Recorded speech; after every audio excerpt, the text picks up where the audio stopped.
Hai, Assalamualaikum warahmatullahi wabarakatuh. Edisi apa yang akan kita bahas malam hari ini?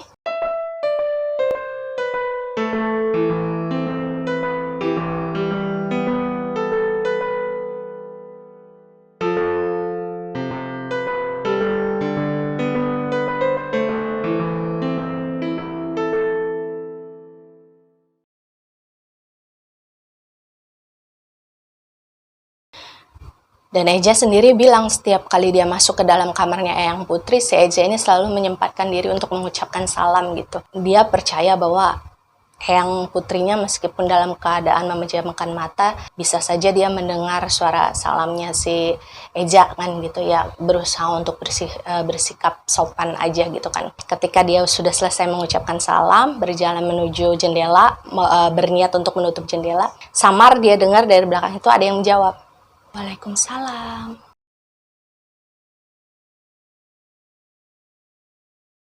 Dan Eja kaget ketika mendengar suara tersebut, dia langsung nengok ke belakang. Tapi ya nggak ada apa-apa gitu.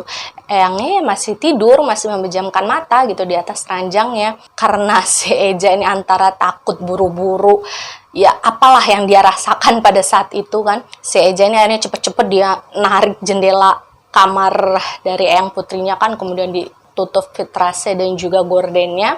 Dan setelah selesai, si Eja ini ingat bahwa oh iya, ada satu tugas lagi yang harus dia kerjakan pada saat itu. Dia harus menanyakan kepada Eyang Putri apakah Eyang Putri mau diganti atau tidak pampersnya. Dan waktu itu dengan sangat lembut, dengan sangat hati-hati, Eja ini berusaha membangunkan Eyang Putri. Jadi Eja ini agak berbisik di telinga Eyang Putri ya, dan bertanya, "Eyang, permisi, Eyang mau ganti pampers atau enggak?" gitu. Dan kata si Eja, meskipun terlihat lelap sekali tidur gitu ya, setiap kali ada suara yang memanggil beliau gitu ya, memanggil Eyang Putri, itu Eyang Putri akan sangat mudah bangun dari tidurnya.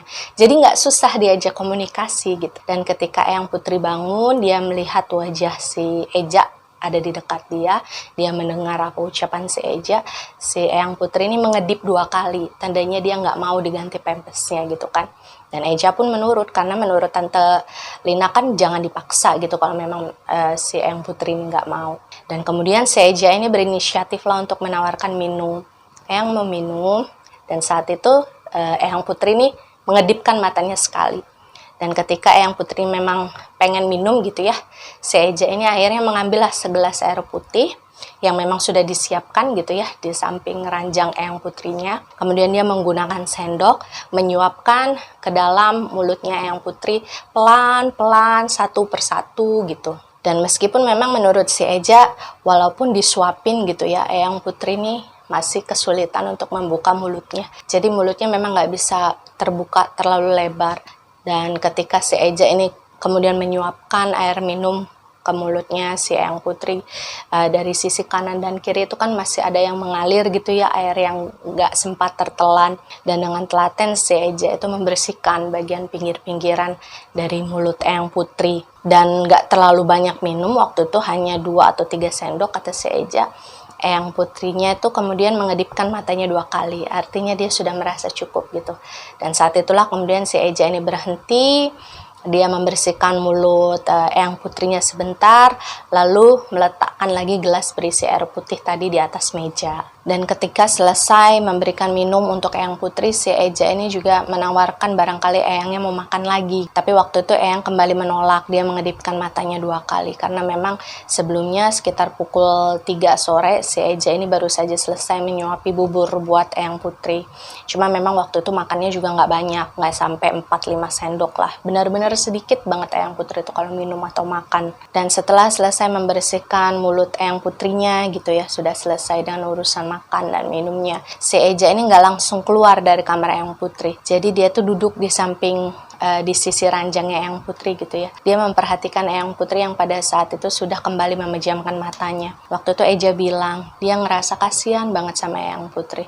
Maksudnya entah berapa lama Eyang Putri sudah sakit seperti ini, nggak bisa ngapa-ngapain, nggak bisa keluar dari dalam kamarnya gitu. Itu kan sesuatu hal yang pasti sangat menyiksa. Jadi saat itu si Eja juga memperhatikan bagian kanan dan kiri rambut Eyang Putri yang dibiarkan terurai di atas tempat tidurnya. Dan waktu itu si Eja bilang bahwa dia cukup kagum melihat rambut Eyang Putrinya karena meskipun dalam keadaan sakit, meskipun sudah tua gitu ya, dan meskipun sudah ada beberapa uban yang terlihat di rambutnya, tapi rambutnya Eyang Putri ini tergolong lebat dan halus kalau menurut si Eja. Jadi waktu itu saat melihat rambut Eyang ini agak tersibak karena tadi si Eja nyuapin air minum, Eja ini nggak tahu kenapa dia pengen merapihkan aja rambutnya si Eyang Putri dia tuh, dan dia nyisir pelan-pelan rambut Eyang Putrinya tuh pakai jari jemarinya gitu loh. Jadi kayak digini-giniin gitu, dirapihin gitu di samping wajah Eyang Putrinya. Dan pada saat itu si Eja ini sambil merapikan rambut Eyang Putrinya, dia seperti menggumam aja gitu, maksudnya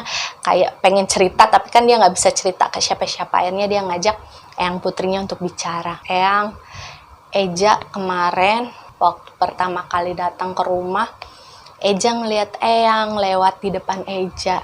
Itu Eyang kan? Karena Eja nggak mungkin salah lihat.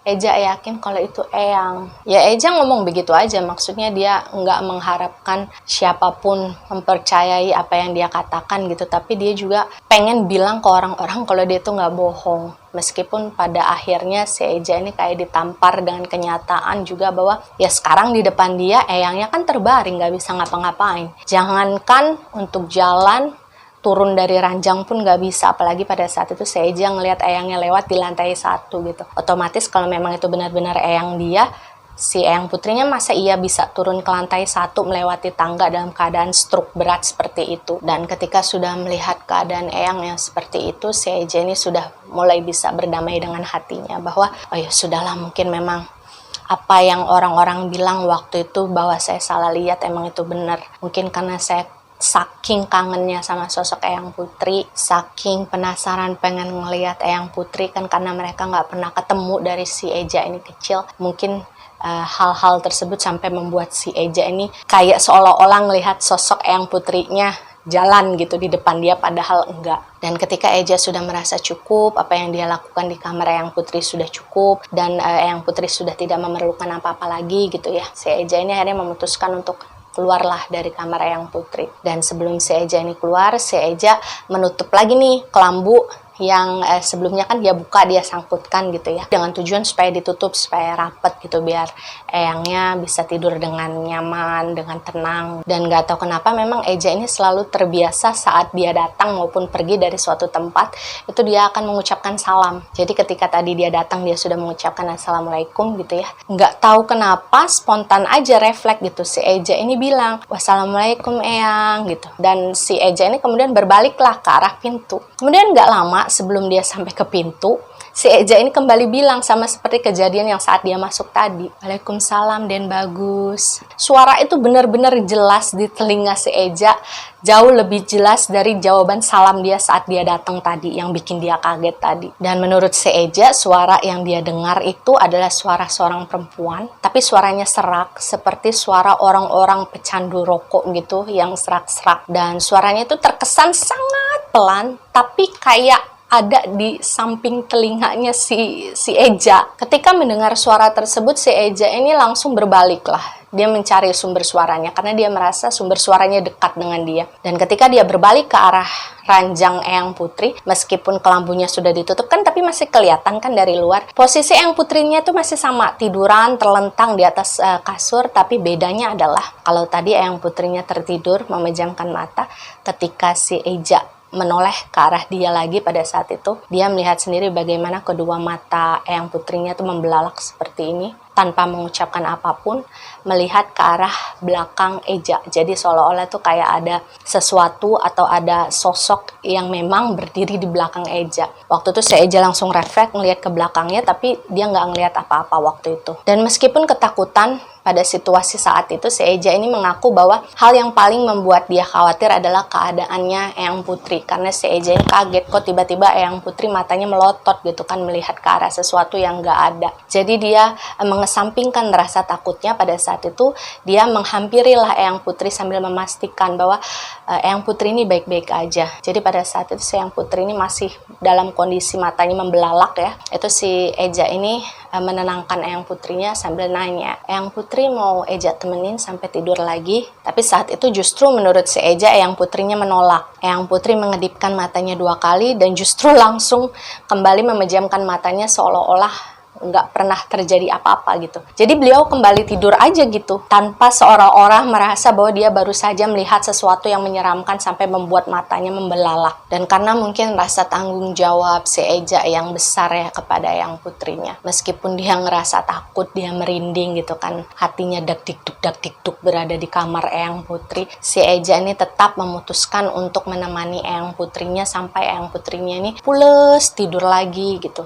Dan setelah si Eja ini yakin bahwa Eyang Putrinya sudah kembali lelap tertidur gitu, si Eja ini lah dia keluar dari dalam kamar Eyang Putri karena menurutnya pada saat itu sudah mau jamnya maghrib gitu kan. Ketika si Eja ini kemudian berjalan berniat keluar dari kamar Eyang Putri, kata si Eja, ada lagi yang membisikkan sesuatu di kupingnya. Suaranya kembali pelan, perempuan serak, dan waktu itu suara tersebut membisikkan kepada Eja, terima kasih ya Cah Bagus. Dan kali ini ketika mendengar suara tersebut, si Eja sudah yakin kalau dia bukan salah dengar. Dia sudah yakin kalau itu bukan suara Eyang Putrinya. Jadi si Eja ini langsung kabur, dia lari keluar dari kamar Eyang Putrinya dan cepat-cepat ngunci kamar tersebut dari luar. Nah, jadi setelah keluar dari kamar Eyang Putri, ternyata si Eja ini larilah ke lantai 1. Dia sengaja nyari Sarah ada di mana. Dan kebetulan pada saat itu si Sarah ini lagi nyantai-nyantai lah, duduk sambil nonton TV kan di lantai 1. Pada saat si Sarah ini melihat si Eja lari tergesa-gesa dengan nafas yang terengah-engah gitu kan, Sarah ini heran dong, ini kakaknya kenapa? Dan pada saat itu si Sarah langsung nanya, kamu kenapa Ja?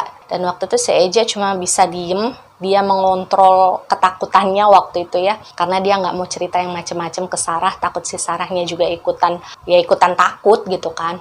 Dan waktu itu si Eja cuma jawab, enggak apa-apa, mungkin saya cuma kecapean gitu. Dan si Sarah ini menimpali dong, karena dia emang nggak tahu hal yang terjadi sebenarnya. Waktu itu si Sarah cuma berniat untuk bercanda. Sarah bilang bahwa capek apaan, kerjaan cuma tidur makan gitu. Tapi tidak seperti biasanya, si Eja kan biasanya selalu menimpali omongan si Sarah. Waktu si Eja cuma diem aja. Jadi dia benar-benar mikirin di dalam hatinya, itu tadi suaranya siapa ya? Saya nggak salah dengar, saya yakin. Karena pada saat itu yang Eja dengar itu nggak lebih dari 3 kali ada suara orang, perempuan dengan suara yang sama. Itu ngejawab setiap apa yang diucapkan oleh si Eja di dalam kamarnya Eyang Putri. Dan keesokan harinya, singkatnya ya, setelah ya kejadian yang cukup menegangkan bagi dia di rumah Eyang Kakung dan Eyang Putri, Eja ini memutuskan untuk jogging lah. Dia pengen keluar cari angin, suasana baru gitu, untuk menghilangkan pikiran-pikiran negatifnya. Karena waktu itu juga kan giliran si Sarah yang menjaga Eyang Putri. Jadi si Eja ini pamit untuk jogging sebentar, dan pada saat itu awalnya dia hanya jogging ya, muter-muter di kompleks itu aja. Tapi kemudian si Eja ini ngerasa, kok di kompleks ini kayak sepi ya, maksudnya nggak terlalu banyak orang. Jadi si Eja ini memutuskan untuk agak melipir jauh joggingnya gitu ya, trek joggingnya, supaya bisa setidaknya dia pengen ketemu orang baru gitu ya, atau mungkin beli makanan gitu. Dan pada saat si Eja ini keluar dari kompleks tempat di mana Eyang Kakungnya itu tinggal, si Eja ini barulah menemukan, mulai ada kerumunan orang jualan, sarapan-sarapan yang di pinggir jalan gitu, gerobak-gerobak. Dia baru ngelihat banyak orang yang naik sepeda atau jogging sama seperti dia. Jadi pada saat itu si Eja ini berhentilah di pinggir salah seorang mamang-mamang yang jualan bubur ayam waktu itu, karena kebetulan si Eja juga ngerasa perutnya lapar, dia belum sarapan, akhirnya dia berhentilah di sana. Dan menurut Eja, tukang bubur ayam yang pada saat itu dia berhenti di depannya gitu ya, mau beli gitu, itu emang laris banget. Jadi ketika si Eja ini nungguin gitu, dia ngantri, dia nggak kebagian kursi sama sekali. Jadi untuk beberapa lama dia sempat berdiri sambil nungguin satu persatu orang selesai gitu kan sarapan di tempat. Dan nggak lama setelah itu ada seorang pria parubaya lah, sedikit lebih tua dari Eja, mungkin sekitar ya 20 ke atas lah, itu menawarkan sebuah kursi kepada Eja, karena memang ngerasa udah capek gitu kan dari tadi jogging kemudian berdiri. Akhirnya si Eja menyambutlah kebaikan orang tersebut dengan duduk di kursi yang ditawarkan, dan mungkin sekedar basa-basi gitu kan. Akhirnya orang yang menawarkan kursi tadi kepada si Eja ngajak ngobrol lah, dan waktu itu orang tersebut bertanya kepada si Eja, Mas orang baru di sini. Ya mungkin itu sebuah pertanyaan yang normal lah ya bagi Eja, karena memang mungkin orang-orang di sana kan belum pernah melihat Eja sebelumnya. Jadi waktu itu Eja menjawab, iya mas, saya baru main ke rumah eyang kakung saya yang ada di sana. Saya nginep beberapa hari di sini gitu kan. Dan orang tersebut kemudian menjawab, oh gitu. Tapi meskipun terkesan cuek gitu ya orang tersebut, entah kenapa si Eja ini ngerasa mas-mas tadi yang nawarin kursi tadi yang duduk di samping dia sekarang itu kok kayak ngeliatin Eja mulu gitu ya, kayak curi-curi pandang, tapi ngeliatinnya tuh kayak serius banget gitu. Jadi Eja ini memberanikan diri lah untuk nengok balik, memperhatikan orang tersebut. Maksudnya kalau ada sesuatu yang ingin dibicarakan monggo gitu, tapi jangan ngeliatin dengan cara seperti itu karena Eja nggak nyaman. Dan ketika si Eja ini memergoki pandangan mas tadi kepada dia gitu ya, Eja kan berpikirnya bahwa oh mungkin nanti dia ngerasa nggak enak nih kalau misalkan dipergokin lagi ngeliatin saya mulu. Tapi ternyata ketika si Eja membalas pandangan mas-mas tadi, mas-mas tersebut masih ngeliatin dia gitu, masih ngeliatin kayak yang lekat banget gitu ngeliatin si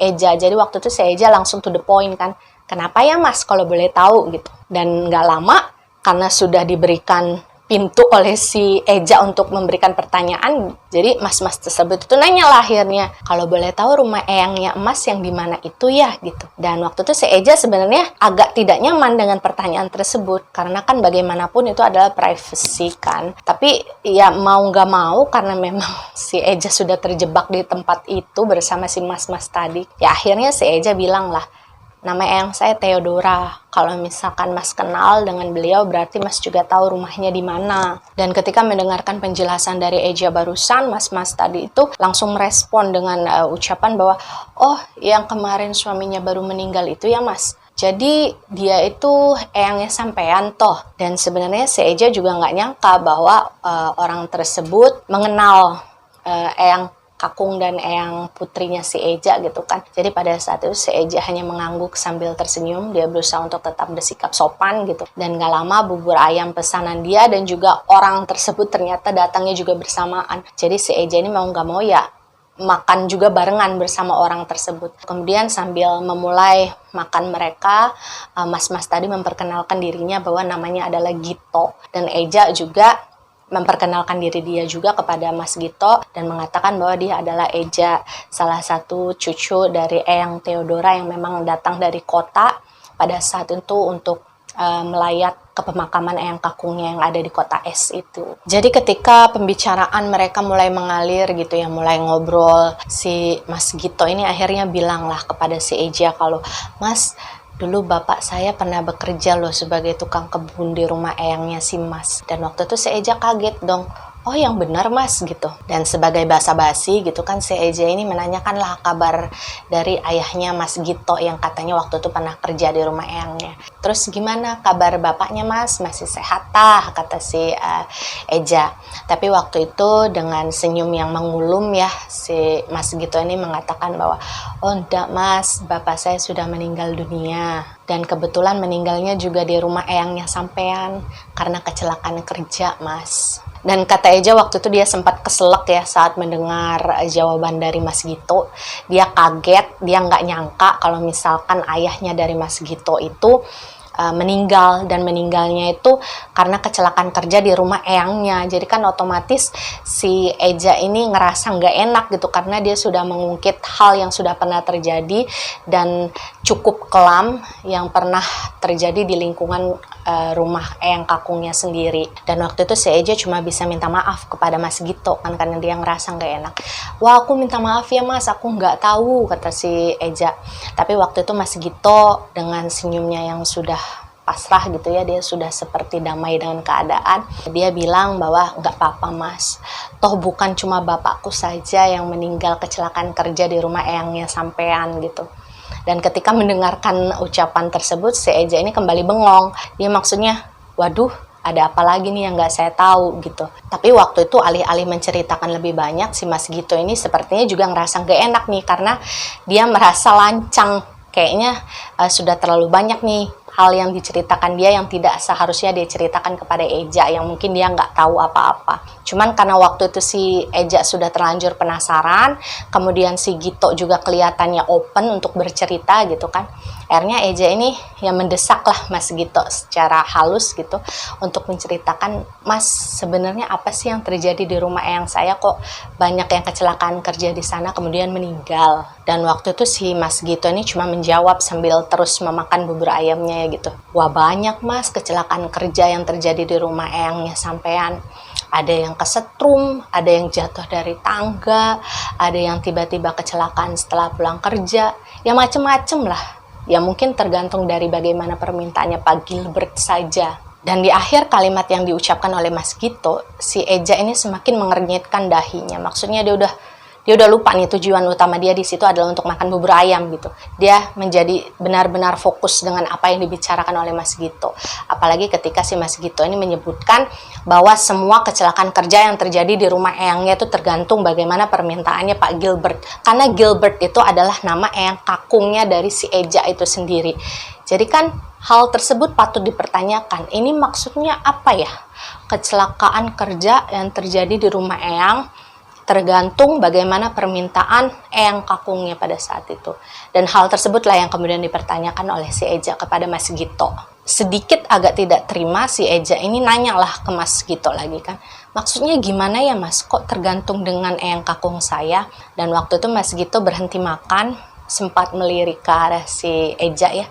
Kemudian bilang, wah saya nggak enak Mas kalau mau ceritain semuanya. Gimana pun saya tidak berhak untuk menceritakan itu semua. Mereka kan masih keluarganya Mas Eja, jadi saya nggak enak kalau harus menceritakan secara gamblang. Tapi pada saat itu berusaha sekuat mungkin untuk bisa mendesak Mas Gito ya, karena si Eja ini nggak tahu kenapa dia berpikir bahwa Mas Gito adalah satu-satunya narasumber yang bisa dia tanyakan dengan bebas gitu.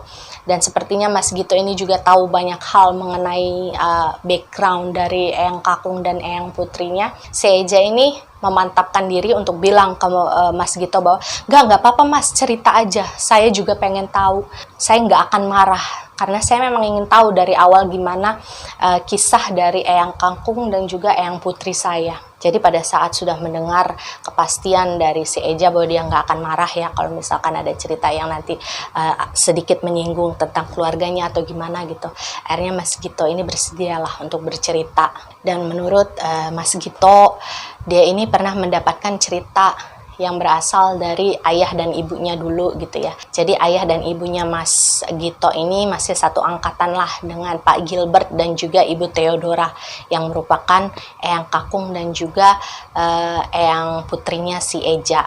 Nah, waktu itu orang tuanya si Gito ini kan bercerita bahwasanya si Gilbert dan Theodora itu dulunya bukan orang kaya. Ketika mereka baru menikah, mereka itu tinggal di sebuah rumah sederhana yang ada di kampung tempat di mana orang tuanya si Gito itu tinggal. Jadi mereka dulu belum pindah ke lokasi yang sekarang tempat di mana rumah mewah mereka berdiri gitu. Mereka dulu masih tinggal di tempat ala kadarnya lah bersama masyarakat-masyarakat lainnya. Nah, di sana ketika baru menikah, itu menurut orang tuanya Mas Gito yang bercerita, Pak Gilbert itu kerjaannya adalah sebagai penjual sepatu keliling. Tetangga-tetangga di sana itu menjadi saksi bahwasanya pernikahan Pak Gilbert dan juga Theodora ini di awalnya memang dipenuhi dengan kesederhanaan lah. Dan seiring berjalannya waktu, beberapa tahun kemudian berlalu gitu ya, Ibu Theodora ini kemudian melahirkan anak pertamanya yang dengan kata lain itu adalah Om Tony ya, anak pertama dari eyang kakung dan juga eyang putri. Nah, di sanalah kehidupan keluarga dari eyang kakung dan eyang putri ini kemudian naik drastis nih. Jadi keuangan mereka sudah tidak seperti dulu lagi. Nah, setelah Om Tony ini lahir, menurut si Gito ya yang mendapatkan cerita dari orang tuanya dulu, si Om Gilbert ini, eyang kakungnya si Eja gitu ya, itu mulai bisa membeli banyak tanah di sekitar wilayah mereka. Bahkan warga masyarakat yang sebelumnya menjadi tetangganya Pak Gilbert dan juga Ibu Theodora itu cukup kaget ketika pada akhirnya mereka tahu bahwa Pak Gilbert itu membeli beberapa bidang tanah yang cukup luas di kawasan elit yang ada di kota tersebut. Karena memang pada saat itu tanah yang ada di kawasan tersebut itu terkenal mahalnya, dan orang-orang yang punya tanah di sana hanya orang-orang yang banyak duit lah gitu. Nah, tanah tersebutlah yang sekarang dibangun rumah tuanya si Eyang Kakung dan juga si Eyang Putri gitu, yang rumahnya besar tadi. Dan setelah bercerita dari ujung ke ujung gitu ya si Gito ini, si Eja ini akhirnya memberikan sebuah pertanyaan yang sedikit menyentil ke Mas Gito kan. Kata si Eja, emangnya menurut Mas Gito dan orang tua Mas Gito, apa yang didapatkan oleh Eyang Kakung dan Eyang Putri saya itu berasal dari hal-hal yang gak normal gitu? Si Gito ini kemudian hanya memberikan penjelasan bahwasanya cerita yang dia dengar dari orang tuanya itu merupakan cerita lama. Ya, rasanya wajar kalau misalkan tetangga-tetangga yang dulu pernah tinggal di sekitar Pak Gilbert dan juga Ibu Theodore itu merasa curiga. Kok bisa tiba-tiba orang yang hidupnya penuh dengan kesederhanaan gitu ya, yang tadinya bukan siapa-siapa, yang bukan anak orang kaya juga gitu, tiba-tiba bisa membeli banyak sekali tanah, bisa membeli sebidang rumah yang sangat mewah gitu di tempat elit. Rasanya wajar kalau misalkan kemudian segala sesuatu yang terjadi di rumah Eyang si Eja ini dikait-kaitkan dengan hal-hal yang di luar nalar gitu. Apalagi kemudian dengan adanya banyak sekali berita pekerja yang kebetulan bekerja di rumah Eyang Kakungnya si Eja ini meninggal secara mendadak karena kecelakaan kerja. Jadi ada yang kesetrum, ada yang jatuh di kolam renang, ada yang kepleset dari tangga, kemudian bahkan ada yang misalkan baru pulang kerja dari rumah Eyang Kakungnya si Eja, kecelakaan di jalan dan langsung meninggal di tempat. Jadi kecurigaan warga itu ya dihubung-hubungkan sajalah dengan hal-hal yang kemudian terjadi dalam kehidupan sehari-hari Pak Gilbert dan juga Ibu Theodora. Dan menurut Mas Gito sendiri sebenarnya warga itu udah mulai lupa nih dengan obrolan-obrolan mereka tentang keluarganya Pak Gilbert dan juga Ibu Theodora. Karena ya kan sudah sekian tahun berlalu, mereka juga udah gak ada urusan kan dengan Pak Gilbert maupun Ibu Theodora. Tapi ketika kemudian kabar mengenai meninggalnya Pak Gilbert yang secara mendadak itu terdengar lagi oleh mereka, maka obrolan-obrolan miring mengenai apa yang pernah dilakukan oleh keluarga besarnya Pak Gilbert dan juga Ibu Theodora ini kembali mencuat. Bahwasanya ini adalah saat di mana Pak Gilbert dan juga Ibu Theodora ini ibaratnya sedang ditunggu oleh pemilik sesungguhnya dari harta-harta mereka gitu. Setelah mereka selama ini konon katanya mengambil tumbal dari pekerja-pekerja mereka, sekarang giliran Pak Gilbert yang dipanggil secara mendadak, yang diambil secara mendadak gitu kan. Dan mereka yakin bahwa nggak lama lagi giliran Ibu Theodore gitu. Dan waktu menjelaskan hal tersebut sebenarnya Mas Gito ini sampai minta-minta maaf gitu ke Mas Eja kan. Karena memang dia ngerasa nggak enak harus menceritakan semua hal, entah itu yang positif dan negatifnya mengenai Eyang Kakung dan Eyang Putrinya si Eja. Karena bagaimanapun kan itu adalah kakek dan neneknya si Eja. Tapi Eja meyakinkan bahwa nggak apa-apa kok Mas. Saya adalah orang yang open minded gitu. Justru saya sebenarnya pengen tahu ada hal apa yang terjadi gitu kan. Karena memang saya sendiri merasakan hal-hal yang aneh di rumah tersebut, tapi memang saya nggak bisa nanya ke siapa-siapa karena memang nggak ada yang bisa menjawab dan bersedia menjelaskan. Dan pada saat itu Mas Gito ini sempat berandai-andai ngomong ke si Eja bahwa sepertinya masyarakat sekitar sini percayanya itu Pak Gilbert dan Ibu Theodora ini melakukan semacam pesugihan Mas. Pesugihan yang kemudian mengambil para karyawannya, orang-orang terdekat mereka untuk dijadikan tumbal supaya mereka bisa mendapatkan harta yang selama ini mereka kumpulkan. Dan waktu itu si Eja yang benar-benar awam dengan apa itu pesugihan, apa itu tumbal gitu kan. Ya dia merasa aneh, dia bingung pesugihan itu apa sih Mas gitu kan.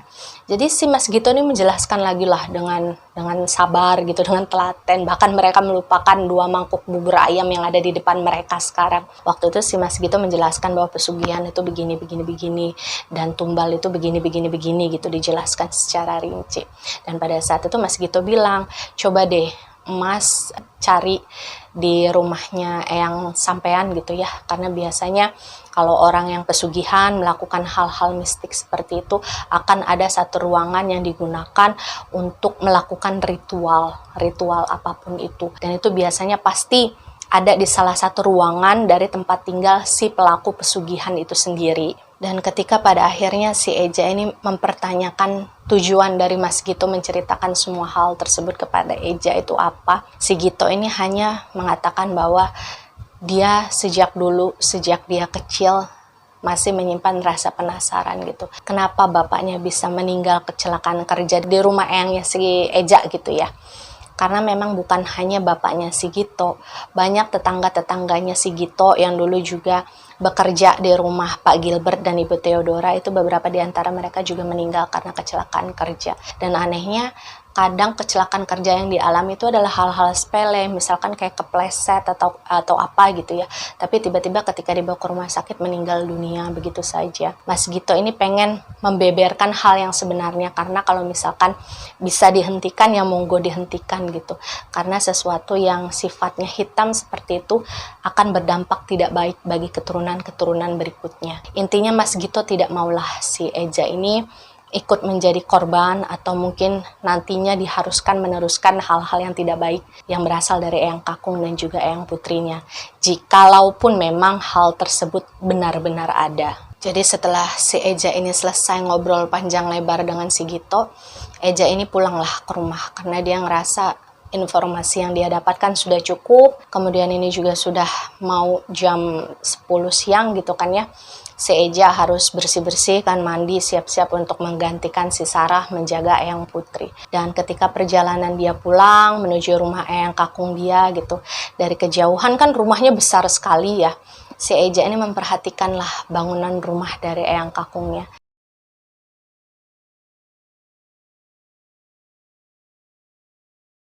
Bahwasanya dia tersadar bahwa iya memang benar, maksudnya di antara area perumahan yang ada di sana itu cuma rumahnya Eyang Kakung si Eja sendiri yang paling besar dan terlihat paling mewah.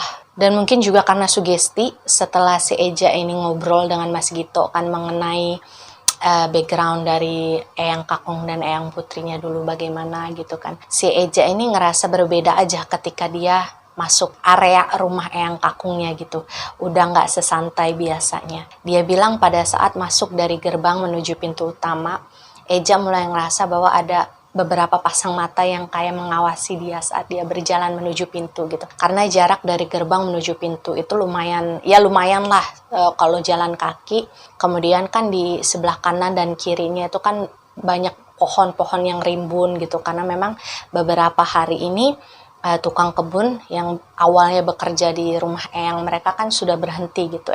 Si Eja juga nggak tahu apakah dipecat atau memang berhenti dengan sendirinya. Dan ketika si Eja kemudian menginjakan kaki persis di depan pintu utama dari rumah Eyang Kakungnya, si Eja ini bilang bahwa ketika tangannya hampir sampai membuka kenop pintu tersebut, sebelum dia sentuh ya, itu pintu tersebut terbuka sendiri. Jadi kayak cekrek,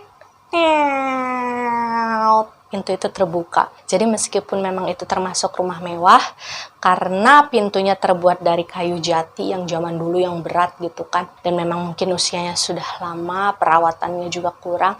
Jadi memang menurut si Eja, ketika pintu tersebut dibuka akan menimbulkan suara berdenyit. Nah, ketika kemudian pintu tersebut terbuka dengan sendirinya, otomatis si Eja yang memang nyalinya nggak gede-gede banget katanya, langsung larilah dia membuka pintu tersebut dengan lebar, kemudian lari ke dalam untuk mencari si Sarah waktu itu. Dan ketika sudah berada di dalam, si Eja ini sebenarnya tujuannya adalah pengen masuk ke dalam kamarnya gitu. Dia pengen istirahat, dia pengen mandi, ganti pakaian gitu biar fresh. Tapi kan seperti kalian ketahui bahwasanya lantai 2 dari rumah eyangnya si Eja ini mau nggak mau harus melewati posisi lorong menuju dapur gitu kan. Nah, ketika si Eja ini mau melangkah ke arah tangga, dia mau naik ke lantai 2, otomatis kan lorong ke arah dapur tuh kelihatan dengan jelas nih di sebelah kiri dia. Dan pada saat itu Eja bilang dia yakin banget kalau dia ngelihat si Sarah itu lagi jalan ke arah dapur. Posisinya memang memunggungi si Eja waktu itu. Tapi meskipun memunggungi, si Eja ini bilang dia yakin itu Sarah. Dia tahu benar adiknya gimana gitu kan. Perawakannya, cara jalannya gitu. Dia yakin itu Sarah. Dia ngelihat Sarah jalan ke arah dapur sambil membawa sesuatu di tangannya. Dan pada saat itu si Eja kan manggil ya, Sarah gitu.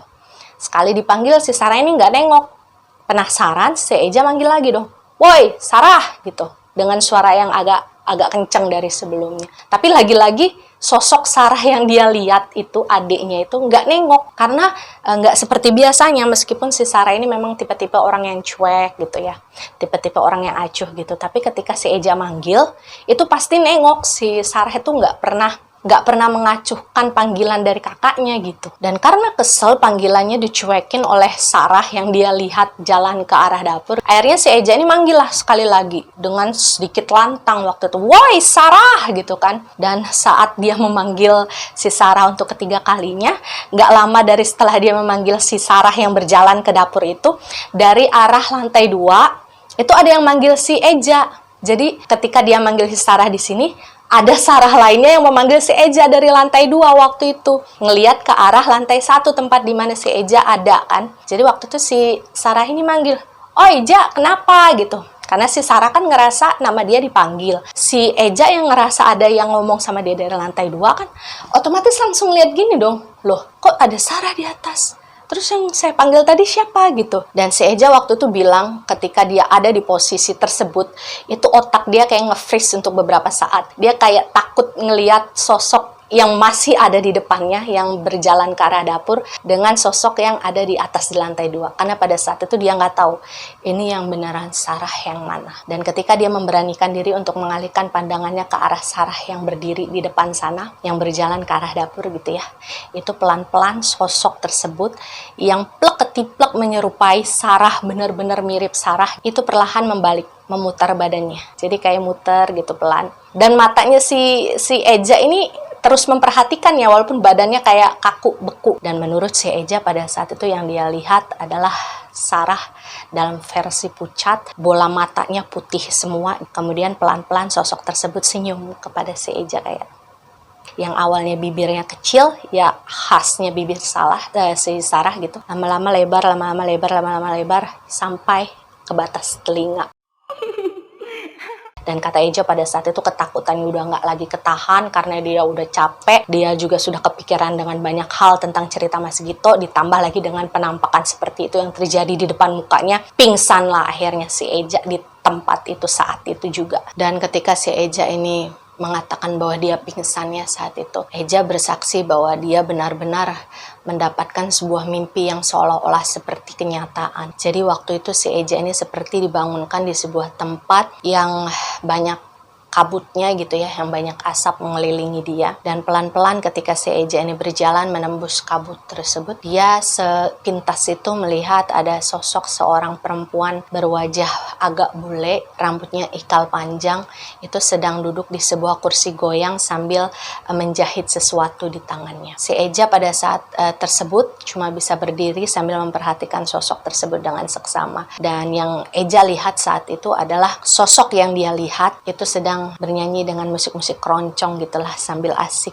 menjahit bahan yang ada di tangannya. Dan ketika semakin lama si Eja ini semakin memperhatikan, dia baru sadar bahwa sosok yang diperhatikan dia saat itu adalah eyang putrinya sendiri, yaitu Theodora, tapi dalam versi yang lebih muda daripada sekarang. Tapi kemudian tidak lama berselang gitu ya, si Eja ini pelan-pelan mulai mendengar adanya suara rintihan orang menangis dan minta tolong. Suaranya memang pelan hingga si Eja ini harus benar-benar fokus untuk mendengarkan suara tersebut. Jadi suara perempuan itu intinya dia minta tolong. Setidaknya dia mengatakan beberapa kali bahwa saya ingin dilepaskan, tolong. Saya ingin dilepaskan. Dan ketika suara tersebut semakin terdengar menyayat hati ya bagi si Eja. Eja ini akhirnya tidak lagi memperhatikan sosok yang duduk di kursi goyang sambil menjahit dan menyanyi lagu keroncong tadi gitu. Jadi si Eja ini memutuskan untuk mencari di mana sumber suara rintihan menangis dan minta tolong tadi yang dia dengar. Ketika berbalik, si Eja ini berusaha untuk berjalan mencari sumber suara tersebut. Eja menemukan seorang wanita setengah baya juga, agak lebih tua dari versi yang dia lihat tadi di kursi goyang ya, itu sedang menangis merintih dengan kedua tangan yang dirantai di dinding. Jadi pada saat itu yang Eja lihat adalah tubuhnya yang dipenuhi dengan luka cambukan, badannya merah-merah gitu ya, kemudian bajunya sobek-sobek sambil nangis minta tolong. Dan ketika kembali memperhatikan sosok tersebut, Eja juga baru sadar bahwasanya itu adalah orang yang sama, yaitu eyang Theodora. Meskipun mereka seperti berbeda beberapa tahun gitu ya. Kalau misalkan yang di kursi goyang yang tadi si Eja lihat itu agak lebih mudanya, nah yang terikat dengan luka-luka di badannya di dinding itu sedikit lebih tua versinya. Si Eja ini cuma bisa memanggil Eyang, Eyang Putri, dan ketika Eja memanggil eyangnya gitu, wanita yang nampak terikat di dinding tersebut sambil merintih kesakitan meminta tolong ya, itu pelan-pelan mengangkat wajahnya yang semula menunduk. Jadi yang Eja saksikan adalah sosok tersebut emang benar-benar Eyang Theodora, tapi dalam kondisi yang mengenaskan. Kurus kering, bahkan tulang rahangnya ini kelihatan dengan jelas. Lalu matanya cekung gitu, hidungnya yang mancung karena mungkin wajahnya yang kurus gitu, jadi kelihatan benar-benar lancip. Dan waktu itu eyangnya cuma bilang, tolong lepasin Eyang. Dan karena rasa kasihan, si Eja ini mungkin mau berusaha untuk menolong lah sosok yang dia lihat sebagai Eyang Putrinya kan pada saat itu. Tapi menurut Eja, seperti tidak membiarkan Eja untuk mendekat lagi ke arah yang sosok yang meminta tolong itu gitu ya. Dia merasakan ada sesuatu yang kemudian mencengkram bagian kening dan juga bagian bahunya si Eja. Terasanya seperti menarik Eja jauh ke belakang, seolah-olah memang tidak mengizinkan Eja untuk menolong sosok neneknya yang tersiksa. Dan waktu itu yang terdengar oleh Eja di telinganya adalah ucapan dari wanita tersebut yang melarang Eja untuk ikut campur. Wanita tersebut bilang kepada si Eja bahwa jangan ikut campur, Cah Bagus. Jangan ikut campur. Dan ketika suara perempuan tersebut terdengar di telinganya si Eja, Eja kan otomatis kaget ya. Sepersekian detik dia merasa seperti badannya ditarik menjauh. Dan akhirnya si Eja ini tersadar, dia membuka matanya. Disitulah dia sadar bahwa sejak tadi rupanya apa yang dilihat si Eja itu adalah hal yang terjadi di alam bawah sadarnya. Pada saat si Eja ini kemudian tersadar, dia melihat ada si Sarah di sebelahnya. Eja baru tahu bahwa sepertinya memang ada sesuatu yang disembunyikan dari keluarga besar Eyang Kakung dan juga Eyang Putri mengenai bagaimana background keluarga mereka dahulu. Dan setelah merasa mendingan gitu ya, si Eja ini sudah merasa jauh lebih baik. Si Eja ini akhirnya memutuskan lah untuk menceritakan semuanya kepada si Sarah tanpa ada yang dia sembunyi-sembunyikan. Mulai dari cerita yang diceritakan oleh Mas Gito waktu itu mengenai keluarga mereka, kemudian mengenai mimpi yang dialami oleh si Eja barusan saat dia pingsan. Jadi si Eja dan si Sarah ini saling bertukar pendapat lah. Ini akhirnya mau digimana ini? Apa kita mau nyerah sampai sini aja, kita pulang gitu kan? Atau memang kita benar-benar mau melanjutkan untuk menjaga Eyang sampai nanti perawat barunya datang. Dan pada saat itu kata si Eja, si Sarah ini sepertinya sudah terlanjur sayang sama Eyang Putri, udah terlanjur kasihan gitulah ya, mungkin karena sudah tua nggak bisa ngapa-ngapain. Jadi si Sarah ini memutuskan untuk ya udahlah aja, kita tetap aja di sini dulu, toh nggak akan lama nanti Tante Lina akan bawa suster yang baru untuk merawat si Eyang Putri di rumah. Dan karena baru saja pingsan gitu ya, si Eja juga kondisi fisiknya belum benar-benar pulih. Akhirnya si Sarah ini menyuruh si Eja udah istirahat aja, nanti hari ini jatah untuk merawat si Eyang Putri gitu, biar saya aja yang nanganin. Karena kan seharusnya dari jam 2 sampai malam nanti kan itu bagiannya Eja untuk menjaga Eyang Putri. Cuman karena si Sarah ini kasihan ngeliat Eja kondisinya masih lemes gitu, pada akhirnya dia mengambil alih tugasnya si Eja. Jadi waktu itu si Eja ini dibiarkan istirahat di dalam kamarnya sendirian, sementara si Sarah ya standby lah di lantai 1, bolak-balik ke kamarnya Eyang Putri, barangkali Eyang Putri membutuhkan sesuatu. Jadi menurut si Eja, ketika dia beristirahat di kamarnya itu dia sempat ketiduran, dan dia terbangun ketika dia mendengar suara jendelanya itu seperti di brak bruk gitu, kayak ditutup kemudian dibuka, ditutup kemudian dibuka. Nah si Eja ini karena kaget, dia kebangun lah dari tidurnya kan, saat dia ngelihat jam, oh udah jam 5 lewat sedikit. Ketika si Eja ini nengok ke arah jendela kamarnya, ternyata hujan, dan hujannya itu hujan angin. Jadi saking derasnya hujan angin gitu, anginnya juga kenceng, si Eja ini bilang air hujan yang ke bawah angin itu sampai ada beberapa yang masuk ke dalam kamarnya sampai basah. Jadi buru-buru lah si Eja ini menutup jendela kamarnya supaya nggak ditiup angin lagi dan air juga berhenti masuk. Tapi ketika si Eja kemudian mau menarik jendela kamarnya gitu. Otomatis ketika dia mengeluarkan badannya seperti ini kan jendela-jendela yang ada di kamar di sebelah sananya gitu ya, itu kan kelihatan dari arah luar gitu. Nah, si Eja ini baru sadar bahwa itu kayaknya jendela kamarnya Eyang Putri kok masih kebuka, padahal ini udah jam 5 lewat sedikit. Apa si Sarah lupa apa gimana gitu kan. Nah, akhirnya si Eja ini dengan buru-buru dia nutup jendela kamar dia dulu, dia amanin kan, hordeng segala macam dia tutup, nyalain lampu. Si Eja ini langsung larilah ke kamar Eyang Putri waktu itu. Nah, ketika si Eja ini lari buru-buru menuju kamar Eyang Putrinya, dia papasan sama si Sarah yang juga kelihatan lari buru-buru gitu dari lantai 1 ke lantai 2. Kayaknya dia juga mau menuju ke kamar Eyang Putri. Jadi waktu itu mereka bertemu lah di tengah perjalanan itu. Dan si Eja ini nanya, agak sedikit marah kan sama si Sarah. Sar, kok jendela belum ditutup, udah jam 5 lewat. Dan si Sarah ini dengan raut wajah menyesal gitu, ya Eja maaf aku lupa tadi aku lagi masak. Dan pada akhirnya Eja dan Sarah waktu itu barengan lah ke kamarnya Eyang Putri buru-buru untuk nutup jendela karena memang waktu itu sudah jam 5 lewat. Dan ketika mereka berdua sama-sama sudah sampai di depan pintu kamarnya Eyang Putri, si Eja ini kan langsung refleks, dia pengen ngebuka pintu kamarnya karena memang biasanya setiap kali giliran si Sarah maupun giliran si Eja menjaga Eyang Putri, pintu nggak akan dikunci gitu. Maksudnya biar praktis aja, kalau keluar masuk kan nggak perlu buka tutup kuncinya. Tapi ketika saat itu si Eja mau membuka pintu kamar tersebut, itu mental gitu, maksudnya itu kok kayak dikunci gitu, kayak kok keras gitu. Jadi si Eja ini nanyalah ke si Sarah, Sar, ini pintu Eyang Putri dikunci? Tapi waktu itu si Sarah bilang, enggak, terakhir kali tadi aku nganterin minum pintunya nggak dikunci gitu. Tapi ini dikunci, Sar, kata si Eja sambil buka-buka pintu kan. Nah, waktu itu si Eja ya udahlah, nggak mau pikir terlalu ribet gitu karena memang waktu sudah mepet juga. Bilanglah akhirnya ke si Sarah kan, kamu ambil kunci, mungkin kamu lupa tadi ngunci pintu kamarnya gitu. Dan akhirnya si Sarah ini ngangguk lah, dia pergi ke kamarnya untuk ambil kunci kamarnya Eyang Putri yang memang dia simpen di sana. Dan saat si Sarah ini berlari menuju kamarnya, si Eja kan sendirian nih di depan pintu kamar Eyang Putri sambil berusaha membuka pintu. Nah, dari dalam kamar si Eja ini kemudian mendengar suara Eyang Putrinya itu melenguh gitu. Melenguh itu apa ya? Kayak menjerit kesakitan gitu, yang kayak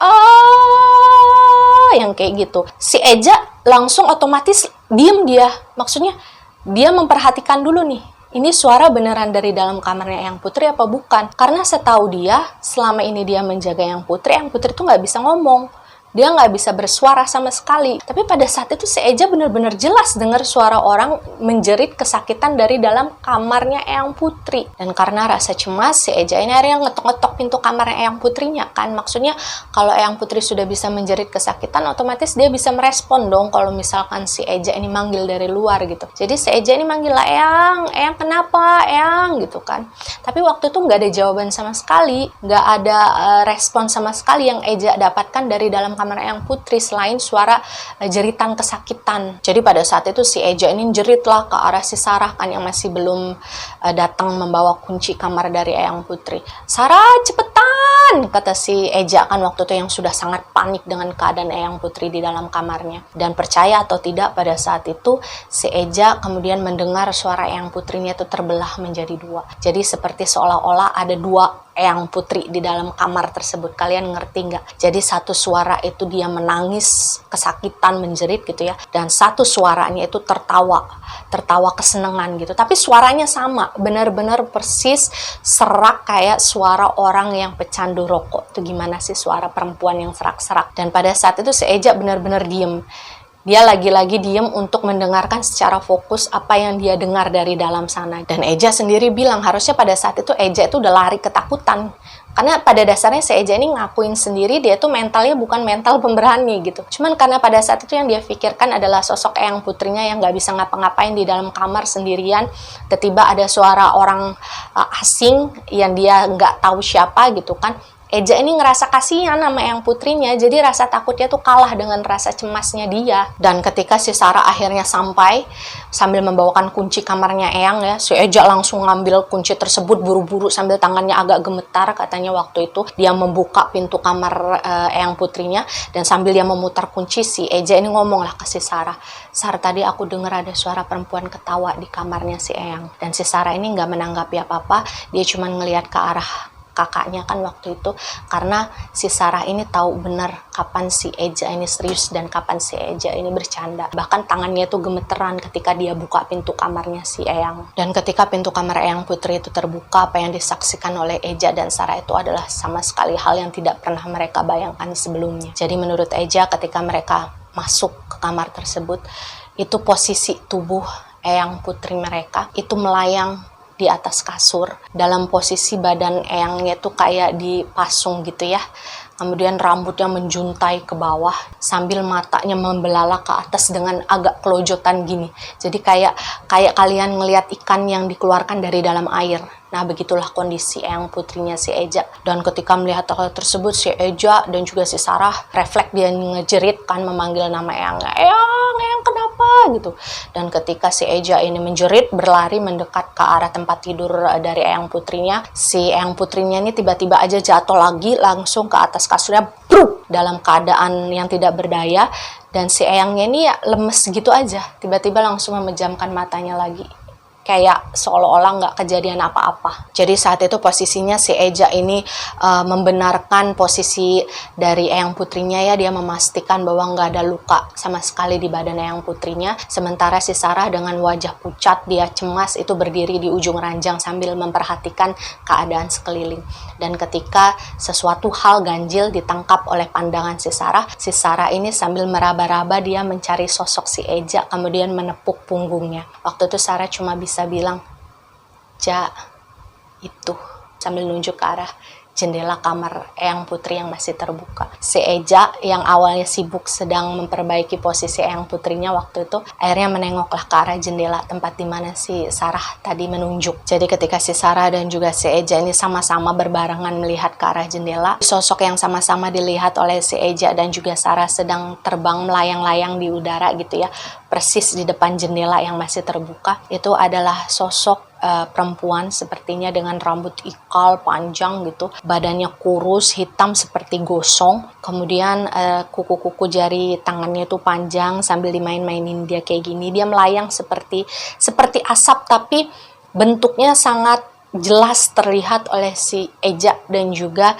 si Sarah. Dan menurut si Eja, waktu itu makhluk tersebut memiliki mulut yang sangat lebar, mata yang bulat tapi nggak punya kelopak mata ya, matanya merah dengan gigi-giginya yang runcing. Itu melihat ke arah mereka berdua sambil bilang, "Halo."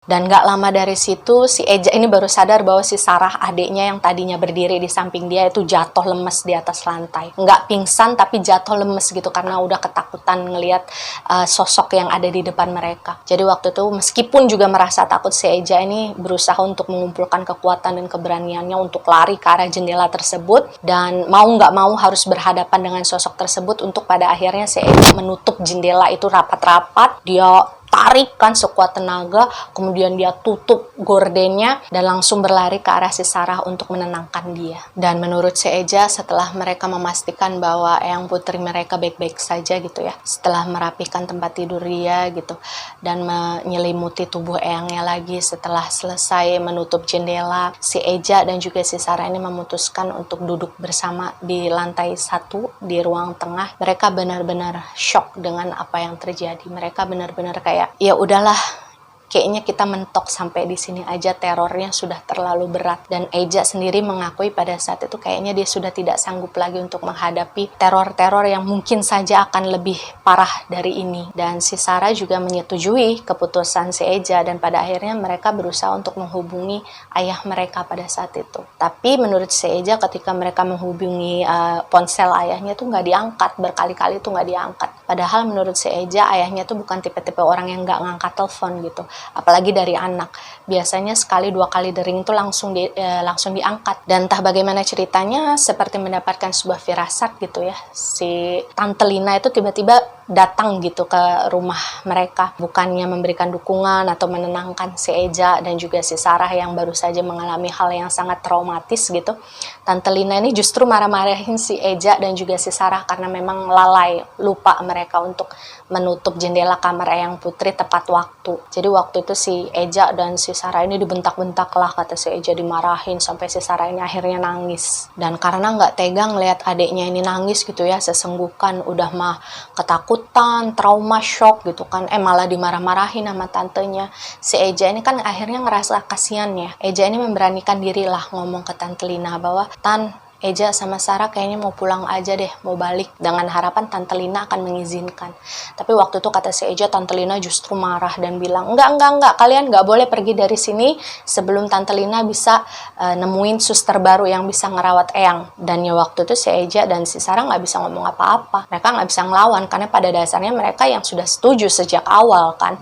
Kalau pada akhirnya Tante Lina tidak mengizinkan mereka untuk kembali lebih cepat, ya Eja dan Sarah nggak bisa berbuat apa-apa lagi. Dan waktu itu setelah selesai memarahi Eja dan juga si Sarah, akhirnya si Tante Lina ini pamit lah untuk menuju ke kamarnya Eyang Putri. Dan alasannya pada waktu itu adalah Tante Lina ini ingin memastikan bahwa nggak ada hal-hal lain yang tertinggal di kamarnya Eyang Putri gitu. Dia mau memastikan bahwa semuanya sudah aman-aman aja. Dan si Eja juga si Sarah ini dilarang untuk ikut. Udah, kalian diem di sini aja gitu, biar Tante Lina sendirian yang memastikan ke kamar Eyang Putri. Eja ini sebenarnya berusaha keras untuk bisa menenangkan Sarah ya, karena Sarah terlihat sangat meledak-ledak. Dia mungkin sudah mencapai titik di mana dia udah benar-benar capek, dia udah benar-benar takut dan udah nggak bisa diajak kompromi lagi. Dan ketika dia justru dimarahin sama Tante Lina dan dilarang pulang, itu kayaknya rasa sedihnya si Sarah ini udah sampai ke ubun-ubun gitu. Jadi dia nangis tuh sesenggukan. Dan si Eja tuh ngerasa kasihan, dia juga ngerasa bersalah karena selama ini kan yang meyakinkan Sarah untuk tetap berada di sana adalah dia. Tapi setelah si Eja ini berusaha untuk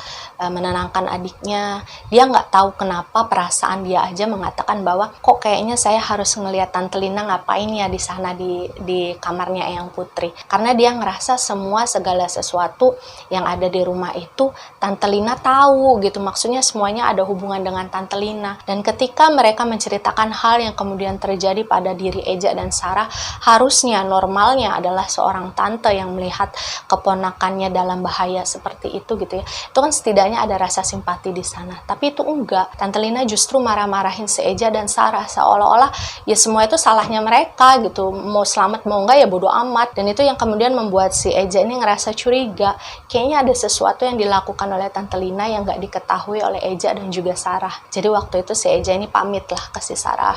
Dia meminta izin bahwa Sarah, Eja mau ke atas dulu sebentar, mau lihat Tante Lina.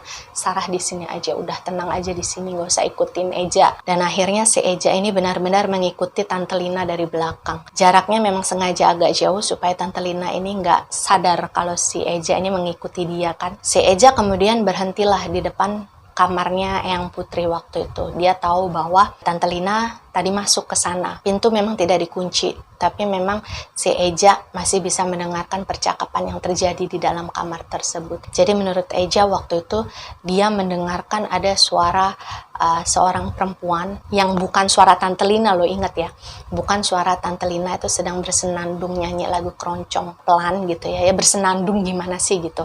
Bukan nyanyi yang keras tapi suaranya kedengaran. Nah, kemudian Tante Lina ini yang suaranya sudah sangat dikenali oleh Eja bilanglah ke sosok pemilik suara tadi bahwasanya Tante Lina minta maaf karena memang anak-anak lalai. Dan kemudian sosok pemilik suara serak tadi yang bukan suaranya Tante Lina itu menjawab, kalau kamu sekali lagi lalai, aku ambil ya ibumu dan ku cabut semua nikmat harta-hartamu gitu ya Nduk. Dan pada saat itu Eja tentu saja yakin yang diajak bicara oleh Tante Lina itu bukan Eyang Putri kok. Eyang Putri nggak bisa ngapa-ngapain, Eyang Putri nggak bisa ngobrol. Apalagi ketika dalam percakapan tersebut suara perempuan serak yang menyambut ucapan dari Tante Lina itu terdengar sehat gitu, bukan suara orang sakit. Jadi disitulah si Eja kemudian percaya bahwa oke, benar ternyata Tante Lina mengetahui sesuatu yang tidak diketahui oleh Eja maupun Sarah. Dan karena nggak mau terlalu lama berada di depan kamar kamarnya Eyang Putri ya.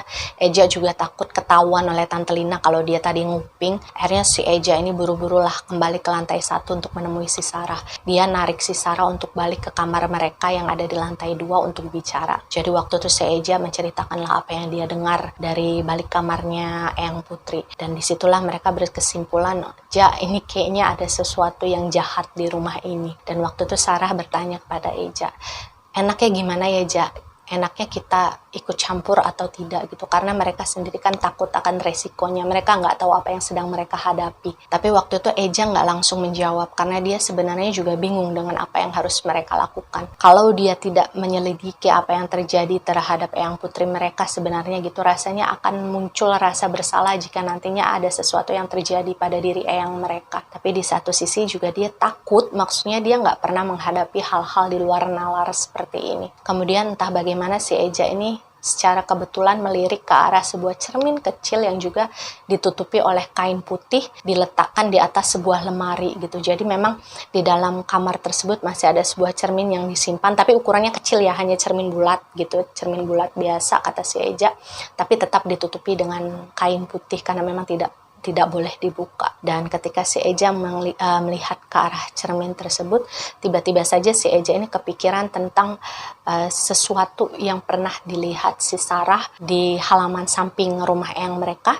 di bawah pohon Kamboja yang waktu itu terjadi di malam pertama ketika mereka datang di rumah Eyang kakung mereka. Dan saat itulah akhirnya si Eja ini bertanya kepada si Sarah, Sar, sebenarnya yang kamu lihat di bawah pohon Kamboja waktu malam pertama itu apa sih? Dan si Sarah kan kaget karena setahu dia kan si Eja juga ngeliat katanya. Terus ngapain nanya gitu. Dan waktu itu si Eja akhirnya mengakui lah kalau dia bohong. Enggak, Sar, sebenarnya aku nggak ngeliat apa-apa waktu itu. Aku bohong supaya kamu mau untuk menetap di sini sementara, menjaga Eyang Putri sambil mencari tahu kebenaran yang ada di rumah Eyang. Tapi waktu itu si Sarah kayak udah nggak punya energi lagi buat marah karena dibohongin oleh kakaknya. Jadi si Sarah akhirnya hanya menjelaskan saja apa yang dia lihat pada malam itu. Jadi menurut Sarah yang dia lihat adalah sosok perempuan kecil ya yang masih berusia sekitar 8 atau 9 tahun gitu ya. Rambutnya sebahu, kemudian dia ada poni sambil memegang boneka, itu berdiri sambil menatap ke arah sebuah jendela yang kamarnya ada di lantai 2. Dan belakangan si Sarah baru tahu bahwa jendela tersebut adalah jendela kamarnya Eyang mereka. Jadi kamar Eyang mereka ini, Eyang Putri maupun Eyang Kakung, itu kalau jendelanya dibuka, nah persis di bawahnya itu adalah pohon Kamboja dan juga bukit kecil yang ada di sana beserta dengan kolam ikan yang sudah kering. Jadi kelihatan dengan jelas persis di sana. Nah, sosok perempuan kecil tersebutlah yang kemudian dilihat oleh si Sarah pada malam pertama ketika mereka datang di hari meninggalnya Eyang Kakung mereka. Dan ketika mendengarkan cerita yang dijabarkan oleh si Sarah pada saat itu, nggak tahu kenapa si Eja ini langsung kepikiran tentang sosok yang pernah dia lihat di dalam sebuah foto keluarga dari anak-anaknya Eyang Theodora yang waktu itu digantung di lorong yang menuju ke dapur. Kalian ingat nggak waktu si Eja pertama kali datang, dia mau ke dapur mau makan opor sama nasi, kemudian dia berhenti memperhatikan foto di mana ada sosok anak kecil dengan rambut ponian bawa boneka, kemudian nggak sengaja ada suara berdehem yang kemudian si Eja berbalik ke belakang dan melihat sosok Eyang Putrinya jalan lewat di depan dia. Kalian ingat nggak? Nah, si Eja tiba-tiba kepikiran aja sama sosok anak tersebut. Jadi si Eja ini narik si Sarah ke lantai 1, dia menunjukkan foto yang dia lihat di malam pertama ketika si Eja itu datang ke rumah. Ini bukan anak yang kamu lihat, kata si Eja. Dan waktu itu Sarah memperhatikan, nggak lama dari situ si Sarah langsung bilang, iya benar, ini dia. Bajunya sama, rambutnya sama.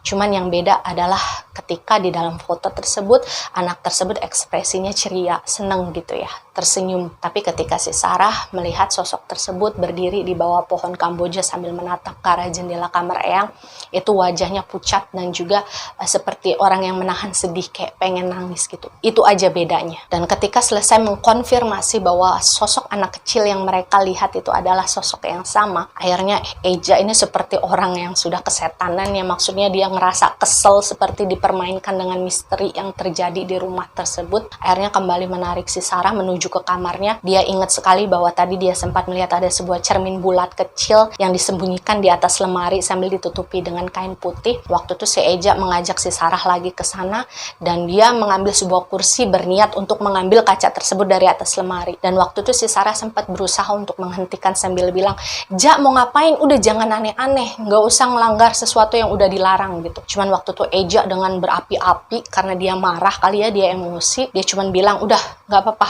udah terlanjur kita masuk, udah terlalu jauh. Kalau nggak diselesain ini nggak akan bisa, Sar." Tapi waktu itu si Sarah yang memang benar-benar ketakutan kan, dia nggak mau terjadi sesuatu lagi. Si Sarah ini berusaha untuk menarik tangannya si Eja supaya nggak nyampe ke kaca tersebut, ke cermin tersebut yang disembunyikan di atas lemari. Jadi si Sarah ini bilang, "Ja, jangan, Ja, tolonglah," gitu. Dan si Eja ini ngomong, "Sar, apa kamu nggak penasaran dengan apa yang terjadi? Semua yang ada di rumah ini peraturan-peraturan yang aneh, makhluk-makhluk aneh, kemudian kaca yang nggak boleh dibuka kainnya. Apa kamu nggak ngerasa penasaran dengan itu semua?" Dan waktu itu si Sarah hanya menjawab dengan lantang, "Aku penasaran, Ja, tapi aku juga masih pengen hidup. Aku nggak pengen mati konyol dengan cara seperti ini," kata si Sarah waktu itu. Dan si Eja ini sedikit melemah. Sedikit banyaknya perkataan si Sarah membuat dia sadar bahwa iya juga ya, maksudnya rasa penasaran mereka nggak boleh sampai membawa mereka akhirnya ujung-ujungnya nanti mati konyol di rumah tersebut. Cuman dengan suara yang sangat pelan si Eja ini berbisik untuk diri dia sendiri gitu. Intinya adalah, "Nggak tahu kenapa ya Sar, aku yakin semua ini ada hubungannya. Anak kecil itu, makhluk itu, kondisi Eyang, kemudian cermin yang harus ditutup dengan kain putih. Aku yakin semua ada hubungannya." Dan malamnya si Eja dan juga si Sarah ini tidur satu kamar ya. Maksudnya si Sarah ini udah nggak mau lagi ditinggalin kakaknya. Mereka tidur benar-benar satu tempat, satu ranjang. Bahkan si Eja ini nggak dibolehin sama si Sarah untuk memunggungi si Sarah ketika tidur, saking si Sarah ini takut dan trauma dengan apa yang terjadi. Dan ketika mereka sedang tidur, si Eja ini tiba-tiba dibangunkan oleh suara dering ponselnya waktu itu. Ketika si Eja ngeliat nama yang ada di layar tersebut adalah nama ayahnya, buru-buru lah si Eja ini ngangkat teleponnya. Waktu itu si Eja ini akhirnya cerita lah semua ke ayahnya bahwa, "Ayah, ini ada kejadian seperti ini, seperti ini, seperti ini." Dan si Sarah minta pulang, dia nangis-nangis, dia udah nggak mau lagi tinggal di sini. Tapi pada saat itu respon ayahnya ya bukan datar juga sih, sebenarnya terdengar cemas juga, tapi cenderung lebih ke nggak bisa berbuat apa-apa gitu. Dan pada saat itu ayahnya Eja cuma bisa bertanya bahwa, "Ja, semuanya baik-baik aja kan?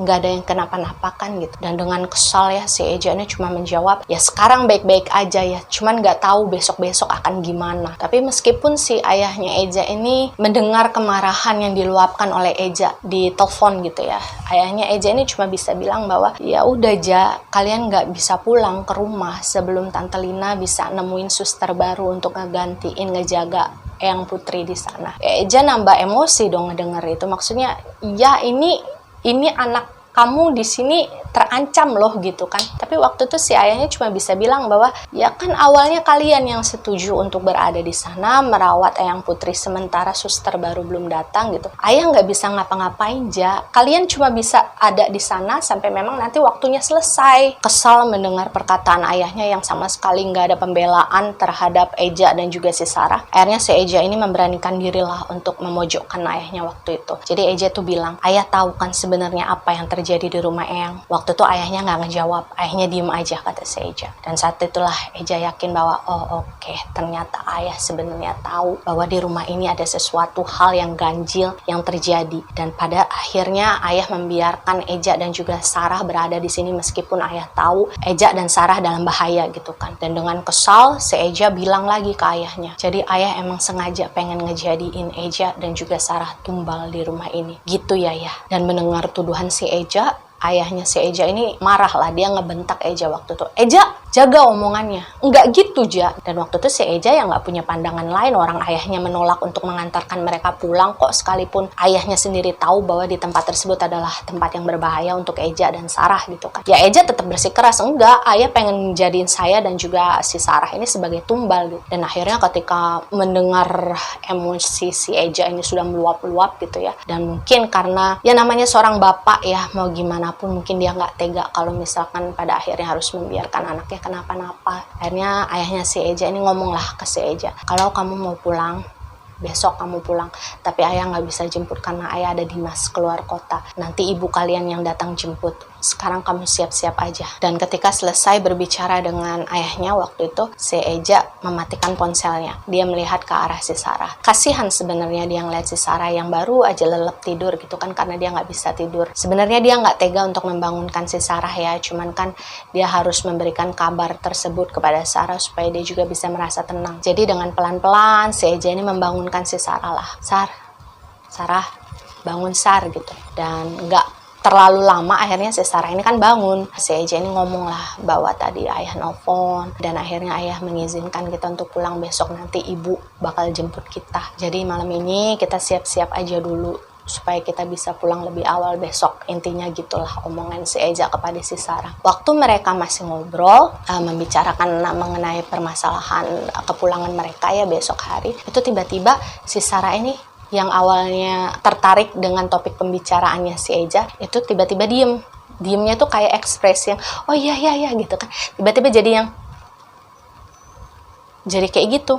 Jadi kan si Eja ini ngerasa bingung, kenapa Sar gitu. Dan si Sarah kemudian ngomong, Eja dengar sesuatu nggak dari luar gitu.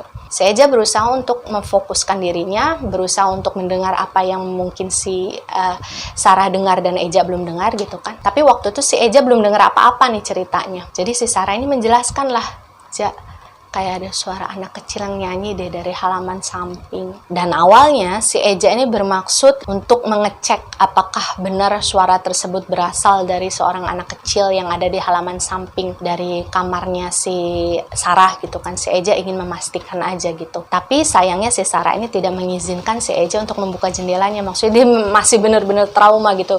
Dia sampai bilang ke si Eja, jangan buka jendelanya, saya takut. Dia masih kebayang wajah sosok kurus gosong yang tadinya melayang-layang di depan jendela neneknya kan gitu. Jadi si Sarah ini nggak mengizinkan si Eja untuk membuka jendela tersebut. Dan pada akhirnya si Eja karena memang penasaran, Eja nih pamitlah dari si Sarah untuk keluar sebentar. Setidaknya dia pengen ngeliat dari jendela yang ada di lantai 1 supaya lebih jelas gitu kalau ada apa-apa gitu kan. Dan akhirnya si Sarah ini sambil menutup badannya pakai selimut semua gitu ya, Eja jangan lama-lama, kalau mau ngecek cepetan gitu kan, pesen si Sarah waktu itu. Dan akhirnya Eja pun keluar dari dalam kamar. Ketika si Eja baru saja keluar dari dalam kamarnya, si Eja ini nggak sengaja menangkap sosok Tante Lina itu sedang berjalan memunggungi si Eja ya. Berjalan lurus ke arah pojok ujung sekali dari lorong lantai 2 yang pada saat itu setahu Eja itu adalah kamarnya Eyang Putri. Harusnya adalah kamar Eyang Putri. Tapi ketika si Eja memperhatikan cukup lama sampai ketika si Tante Lina itu berhenti, ternyata bukan kamar Eyang Putri yang dituju oleh Tante Lina. Ternyata ada ruangan lain yang berada paling pojok dari lorong tersebut yang selama ini tersembunyi. Yang selama ini Eja nggak pernah tahu karena memang pintunya itu dibuat samar. Jadi pintunya itu kayak dinding panel kayu biasa aja. Sehingga si Eja maupun si Sarah itu nggak sadar kalau itu adalah pintu geser dari sebuah ruangan yang dirahasiakan selama ini di rumah Eyang.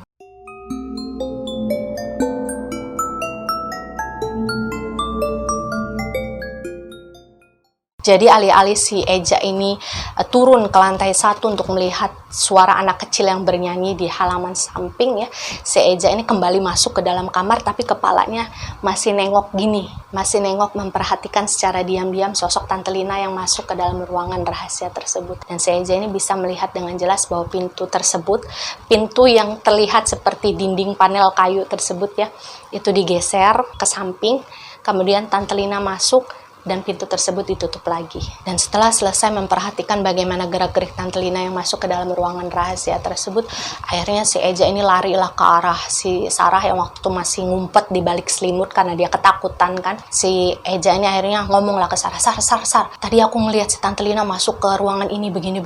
Jadi diceritain lah sama dia secara detail. Ruangan itu pintunya digeser, Sar. Jadi kalau kita mau masuk kita harus ngelewatin pot bunga itu dulu, baru nanti kita kelihatan ada pegangan pintu yang ngumpet di balik pot bunga yang tinggi. Ya pokoknya diceritain lah sama si Eja kan. Dan si Sarah ini memperhatikan dengan sangat serius pada waktu itu, karena si Eja ini ya kelihatan sungguh-sungguh saat dia menceritakan hal itu kan. Dan ketika pada akhirnya si Eja ini berniat bahwa nggak Sar, pokoknya besok aku harus masuk ke dalam ruangan tersebut karena aku yakin ada sesuatu di dalam sana. Kalau nggak ada sesuatu di dalam sana, kenapa Tante Lina harus mengendap-endap malam-malam dini hari ke sana ketika semua orang udah pada tidur gitu. Dan nggak tahu kenapa si Eja cuma ngerasa bahwasanya Tante Lina menyembunyikan sesuatu di dalam ruangan tersebut dan Eja harus tahu itu apa. Jadi malam itu kata si Eja dia sampai nggak bisa tidur karena terlalu memikirkan apa yang dia lihat. Dan ketika pagi menjelang gitu ya, si Sarah dan Eja ini sudah bangun. Si Sarah menyiapkan makanan gitu ya, sarapan di dapur, dia memasak.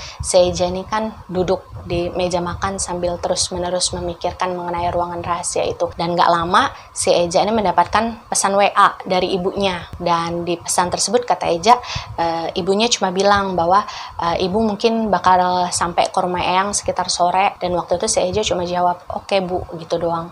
Dan gak lama dari sana si Eja ini mendengar suara pintu depan rumah ya itu dibuka kemudian ditutup, dan gak tahu kenapa si Eja ini feeling aja itu kayaknya Tante Lina deh, karena satu-satunya orang yang sering bolak-balik ke rumah tersebut dengan bebas. Maksudnya dengan bebas itu tanpa harus mengetuk pintu ya, karena Tante Lina kan punya kunci sendiri, yaitu cuma Tante Lina, nggak ada yang lain. Jadi ketika si Eja menunggu di ruang makan, si Sarah juga kemudian menunggu melihat ke arah pintu, pengen tahu siapa yang datang gitu kan. Yaitu ternyata benar-benar Tante Lina yang datang ke sana sambil membawa beberapa bahan makanan. Dan waktu itu karena si Eja ini sudah terlanjur tahu tentang sosok Tante Lina yang sebenarnya seperti apa gitu ya. Terlalu banyak rahasia yang disembunyikan oleh Tante Lina mengenai Eyang Putri dan juga rumah tersebut. Akhirnya membuat penilaian si Eja yang awalnya segan, yang awalnya hormat gitu ya sama Tante Lina, itu sedikit berubah. Jadi ketika si Tante Lina itu datang, si Eja ini udah acuh gitu, udah cuek gitu. Dan secara sengaja sepertinya si Eja ini nyindir lah ke Tante Lina waktu itu yang datang, kemudian duduk di meja makan bersama si Eja. Jadi si Eja ini ngomong ke Tante Lina gini, Tante Lina baru datang apa baru mau pulang? Kata si Eja, karena semalam kan dia ngeliat si Tante Lina datang nggak izin, nggak apa, tiba-tiba masuk ke dalam ruang rahasia tersebut. Tapi waktu itu Tante Lina cuma menjawab kalau ini baru datang Ja, abis ini juga Tante mau pergi lagi, mau ngantor karena udah siang. Cuman waktu itu si Eja udah nggak mau memperpanjang lagi gitu, karena dia nggak mau bikin si Tante Lina curiga. Dan ketika si Tante Lina ini memasukkan beberapa bahan makanan yang dia bawa gitu ya, dia kayaknya baru belanja dari supermarket, karena memang plastiknya tuh plastik supermarket kalau kata si Eja. Nah ketika si Tante Lina ini lagi masukin barang-barang, si Eja ini ngomong lagi, nanya ke Tante Lina, Tante emang semalam pulang jam berapa Tan abis nengok keadaannya Eyang Putri? Kemudian si Lina ini agak sedikit mungkin dia agak sedikit ngerasa kesindir kali ya dengan pertanyaannya si Eja, yang nggak tahu ngerasa kesindir atau ngerasa curiga gitu. Si Lina ini berhenti menyusun barang-barang di dalam kulkas, kemudian ngelirik ke arah si Eja kan waktu itu. Eja sebenarnya santai aja, maksudnya dia nggak terlalu terbawa suasana walaupun hatinya dongkol kan. Dan Tante Lina ini langsung menjawab, Tante langsung pulang kok ketika kalian masuk ke dalam kamar. Dan di sanalah si Eja tahu bahwa Tante Lina bohong, karena dia jelas melihat Tante Lina jalan ke dalam ruangan rahasia tersebut dini hari malam ketika semua orang sudah tertidur di dalam kamar.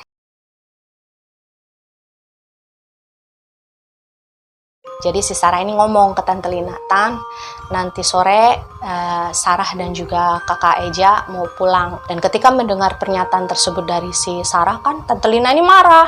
Si Eja bilang gini, di rumah ini banyak setannya Tan.